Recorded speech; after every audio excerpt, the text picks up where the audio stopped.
おそらく誰もが聞いたことがあるエルメスというブランドのバーキンバッグとケリーバッグ。簡単に説明すると、バーキンバッグとはイギリスの歌手ジェーン・バーキンに由来しているのです。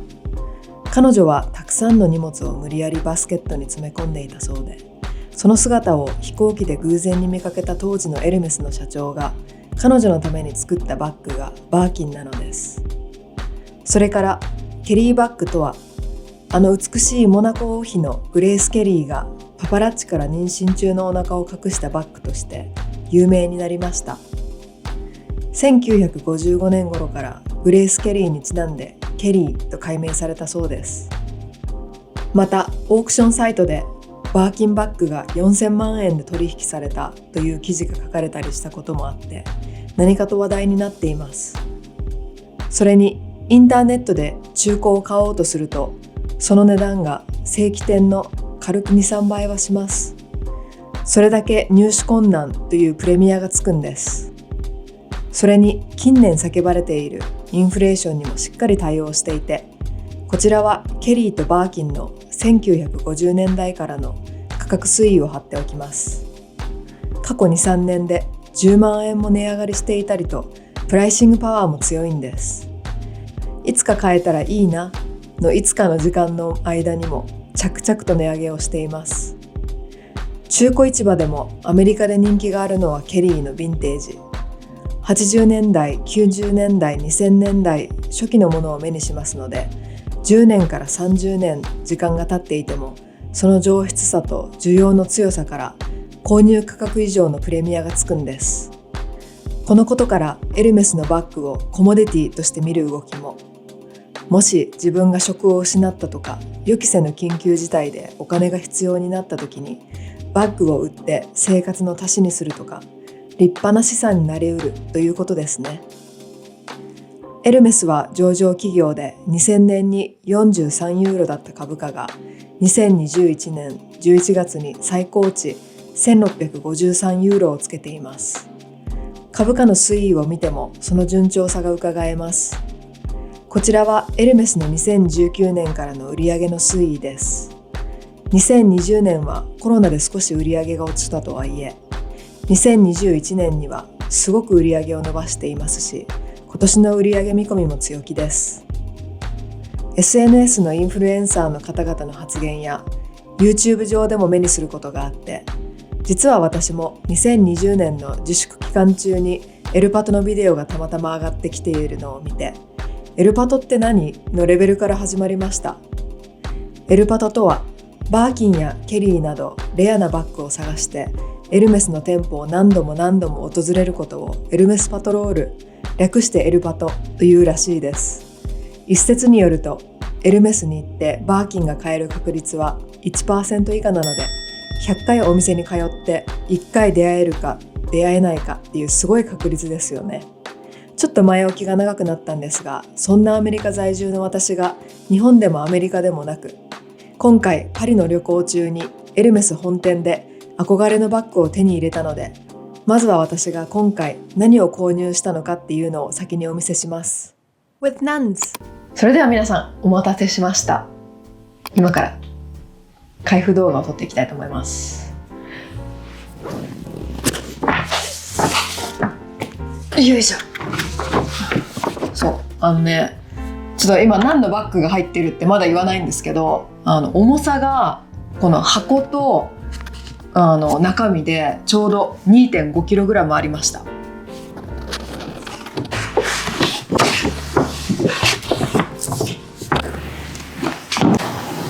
いきます。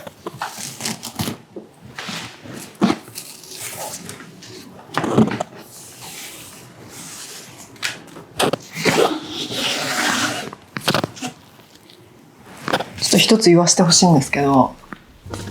これ見えるかな？どう？これで見えるかな？そう、このリボンにね、エルメス22って書いてあるんです。見える？そう、私これ知らなくてすごい可愛いなってちょっと思いました。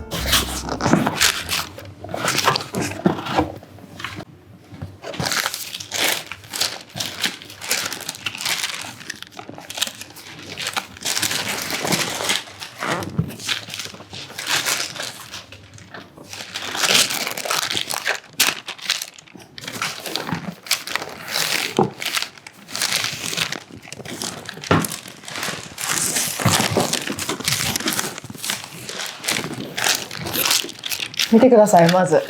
枕が入ってます。ピローで、ここにレインコートとブックレットが入ってます。それに、クロシェットと鍵ですね、入ってます。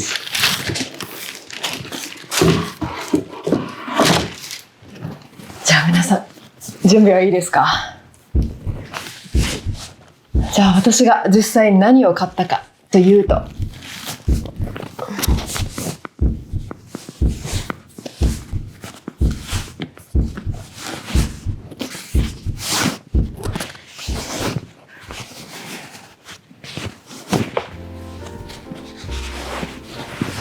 こちらはバーキン30センチのトリオンクレマンスのレザーの、トレンチというお色味のゴールド金具のバーキンです。トリオンクレマンスというレザーの特徴は、ですね、オスの牛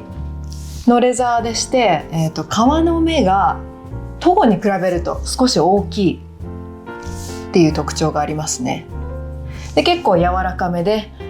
ピコタンによく使用されております。じゃあこれから私はね、身長が167センチなんですけど、持った感じのサイズ感を、私はケリーの32センチも持っているので、そのケリーの32センチと比較しながらお見せしたいと思います。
長くなってきたので今日はここまでにしたいと思います。